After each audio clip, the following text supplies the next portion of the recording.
Hello everyone. आज हम लोग वचन के विषय में अध्ययन करने जा रहे हैं। तो वचन को इंग्लिश में नंबर बोलते हैं। मैंने यहाँ पर इसकी इंग्लिश भी लिख दी है क्योंकि वचन से तो लगभग सभी लोग परिचित नहीं होंगे, लेकिन नंबर तो लगभग सभी लोग जानते होंगे कि नंबर होता क्या है।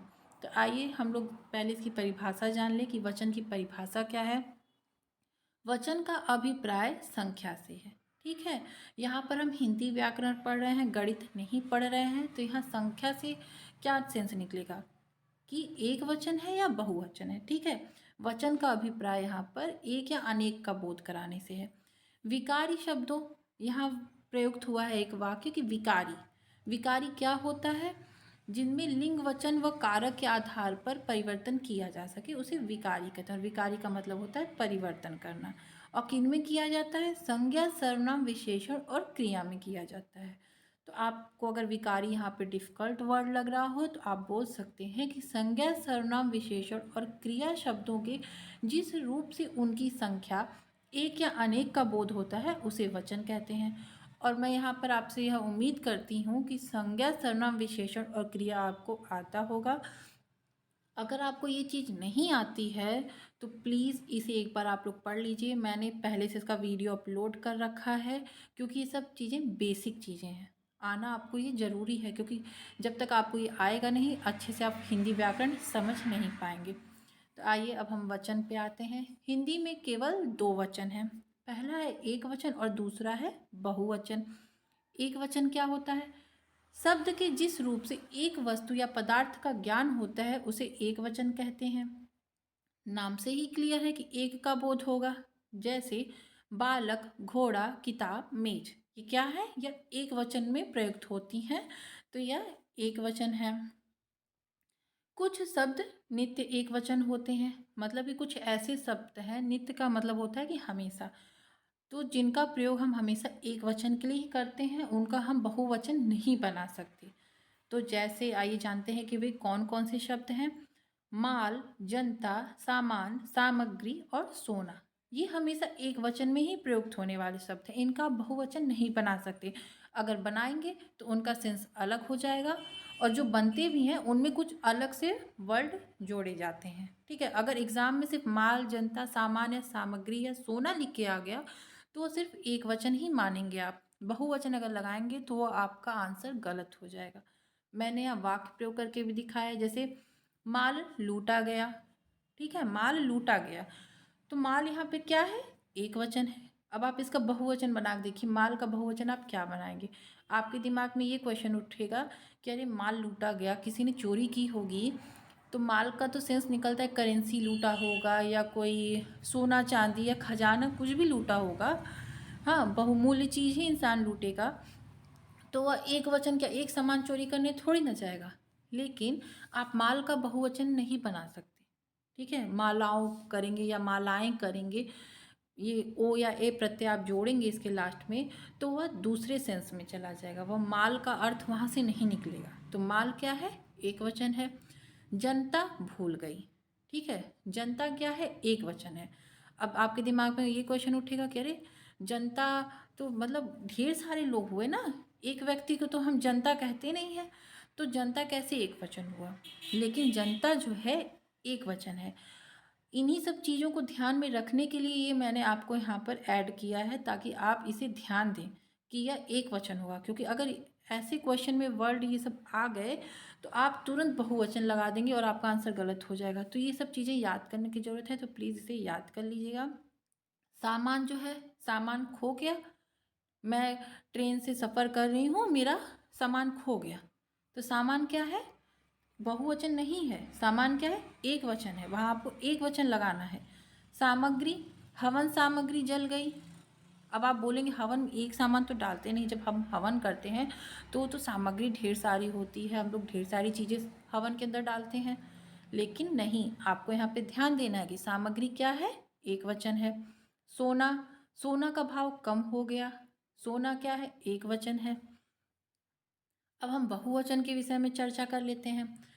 शब्द के जिस रूप से अधिक वस्तुओं या पदार्थों का ज्ञान होता है उसे बहुवचन कहते हैं। अभी तक तो हम लोग पढ़ रहे थे कि एक वस्तु या पदार्थ का बोध होगा। अब जब एक से अधिक का बोध होगा तो वहाँ बहुवचन आ जाएगा। एक वचन का मैंने उदाहरण आपको दिया था, बालक, घोड़ा, किताब और मेज। अब देखिए मैंने उसका बहुवचन बना दिया है यहाँ पर। तो इस तरीके से आप समझ सकते हैं कि एक वचन का देखिए बहुवचन कैसे बना। जैसे बालकों, घोड़ों, किताबों और मेजों। एक वचन का मैंने बहुवचन यहाँ पर बनाया ना, तो जब बालकों होगा तो एक बालक का तो बोध हो नहीं रहा है यहाँ पर, एक से अधिक बच्चा आ गया। घोड़ों, एक घोड़ा तो है नहीं, एक से अधिक घोड़ा हो गया। किताबों और मेजों, उसी प्रकार किताब और मेज भी एक वस्तु का बोध नहीं करा रहे हैं यहाँ पे। तो इस प्रकार आप एक वचन से बहुवचन बना सकते हैं।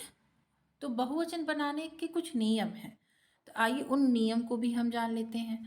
और कुछ प्रत्यय होते हैं, तो मैंने यहाँ पर प्रत्यय दिए हैं बहुवचन बनाने में कौन कौन से प्रत्यय प्रयुक्त होंगे। आइए उन प्रत्यय के विषय में अध्ययन कर लें। पहला नियम है ए। मैंने यहाँ ब्रैकेट में रेड पेन से लिख दिया है कि ए प्रत्यय जोड़कर कैसे बनाया जाता है। तो पहला नियम है अकारांत पुल्लिंग तद्भव संज्ञाओं में अंतिम आ के स्थान पर ए कर देने से बहुवचन हो जाता है। अब इस नियम में बस आपको ये ध्यान देना है कि आ के स्थान पर हमें ए करना है, क्योंकि हमें आ के स्थान पर अकारांत जो पुल्लिंग है उसके स्थान पर ए प्रत्यय जोड़कर हमें यहाँ पर बहुवचन बनाना है।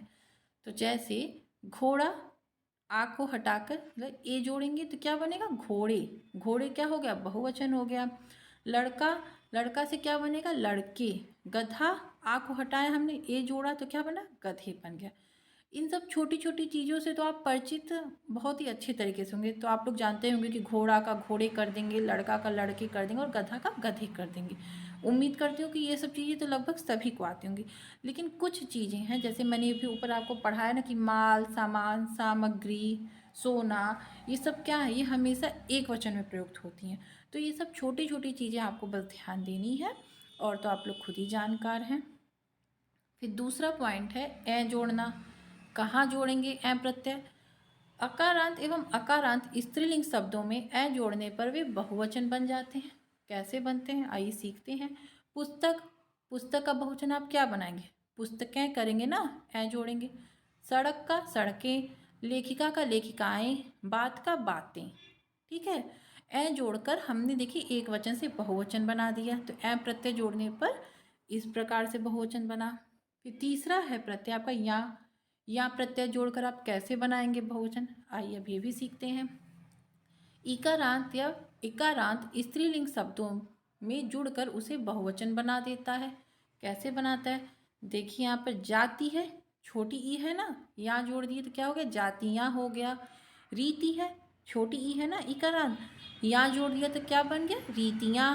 नदी है, तो नदी में देखिए यहाँ जोड़ा तो क्या बना, नदियाँ।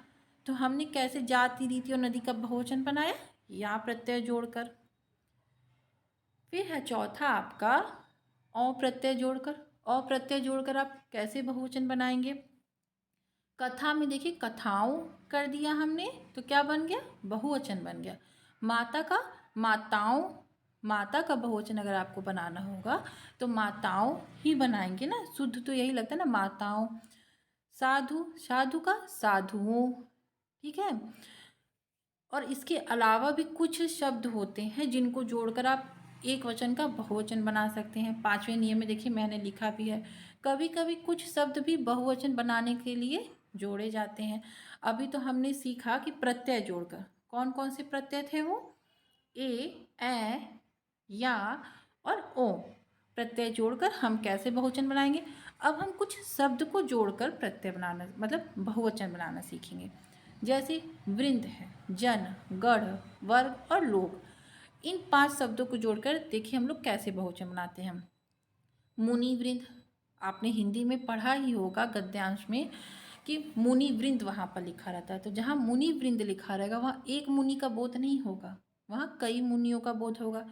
युव जन, जन जोड़कर देखिए हमने युव जन बनाया। गढ़ जोड़ना है तो गढ़ कहाँ जोड़ेंगे, कृषक गढ़, कृषक गढ़ जोड़ के हमने एक किसान का यहाँ पे बोध नहीं कराया, एक से अधिक किसान का बोध करा दिया।